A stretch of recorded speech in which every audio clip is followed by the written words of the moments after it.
Good morning, everybody. Hey, it's Dr. Sunny. I just wanted to talk with you this morning a little bit about one of my favorite topics, and that is coffee and the health benefits of coffee. I know it's a little bit controversial, particularly if you have cardiovascular issues. But when we look at overarching research around coffee, it has benefits. And there's a recent study that came out that I wanted to tell you about that I thought was really interesting. This is looking at daily coffee consumption associated with the risk of Alzheimer's disease. And this is just in December of 2023. And they looked at a total of 6,000 participants. Now, this is a meta-analysis, so it's multiple different studies. They were observational. Four were in the United States, a couple in Finland, one in Canada, Italy, Portugal, Sweden, and Japan. So all over the world.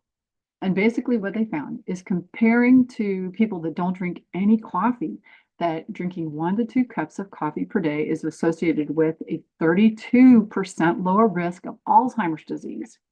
And there were no associations found for high intakes.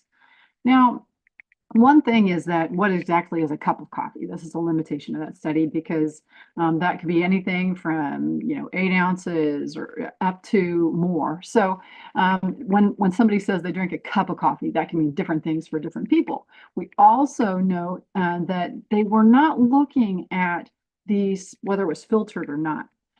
So what's important is and share this. So this is actually the paper that you can see right here, daily coffee consumption on the risk of Alzheimer's disease.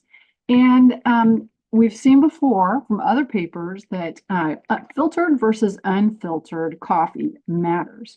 And actually, unfiltered coffee is not as good for you, at least for your cardiovascular system, as filtered coffee. Interestingly, because you think like, oh, it's super natural, right? And you're getting all the benefits. However, there's some extra in coffee, and there can be contaminants that can be not as great for your health. But it seems like, at least from a cardiovascular standpoint, filtering your coffee filters out some of these things.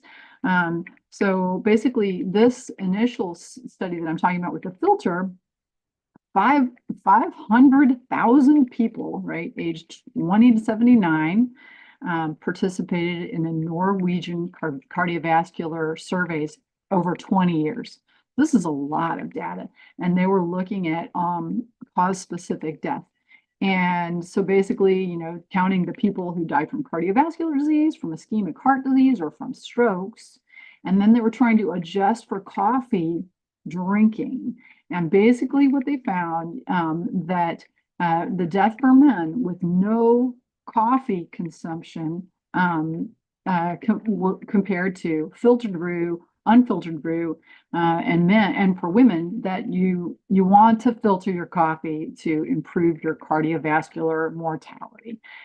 So basically, both of those links are below in the description if you're curious.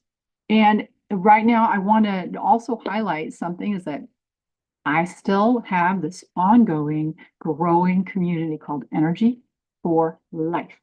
And if you're interested in free functional medicine courses as a practitioner who might want to add a little bit of this to your life, or as a person who's just trying to heal yourself, get the tools, get some reliable information, you can email me to clinic@feelgoodfunctionalmed.com. It's in the description of lots of my videos.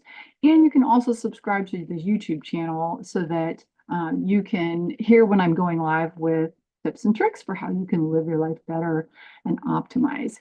And the Energy for Life is my life's work. It's a whole bunch of great courses. I'm looking for practitioners also to contribute courses so we can have a wonderful catalog of ways that you can heal yourself. And if you're interested in finding out how you can be part of that community, you can send me an email at clinic@feelgoodfunctionalmed.com. And I hope this has been helpful, and I'm going to go have me a cup of coffee. You guys have an awesome day.